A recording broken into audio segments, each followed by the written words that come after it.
Hi friends, நம்ம மீன் மட்டும் மீன் வாங்குவோம். அவங்க பாட்டி கூடாடி வந்திருக்காங்க. கோட்டார்லேருந்து வந்திருக்காங்க. பாட்டி வந்து ஃபேஸ் போட வேண்டான்ட்டாங்க. என்ன மீன் வாங்குவாங்க? 250 ரூபாம்மா. நீங்கள் ஒன்று சத்தம் வேண்டாம். நீங்கள் கவரை தான் எடுக்க சொன்னீங்க. உங்களை 200 கனவா மீன் கொடுத்துருக்காங்க. இதை பாப்பா போட்டீங்க, நல்லா இருக்குது. பாப்பா கொடுங்க. இது அவ்வளோ எக்ஸ்ட்ரா போட்டு கொடுத்துருக்காங்க. இது அவ்வளோ கனவா மீன் 200 தான் கொடுத்துருக்காங்க. நமக்கு விலை மீன் கொடுத்தாங்க. வெறும் 200 தாங்க. 2 மாலா மீன் கொடுத்துருக்காங்க. வெறும் 200 200 தான் கொடுத்துருக்காங்க. 500 மீன் உங்களுக்கு பொரிச்ச தந்திருக்கேன். சரி, இல்லை பொரிச்சு அதனால சரியா? வீடியோ உங்களுக்கு பிடிச்சிருந்தா லைக் பண்ணுங்கள், கமெண்ட் பண்ணுங்கள், சப்ஸ்கிரைப் பண்ணுங்கள். கிளம்பியாச்சு தான். நீங்கள்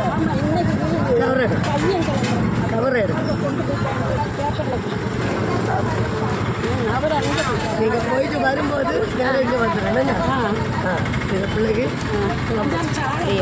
வணக்கம் வரேன். போதுமா? ஃப்ரீயாக போட்டு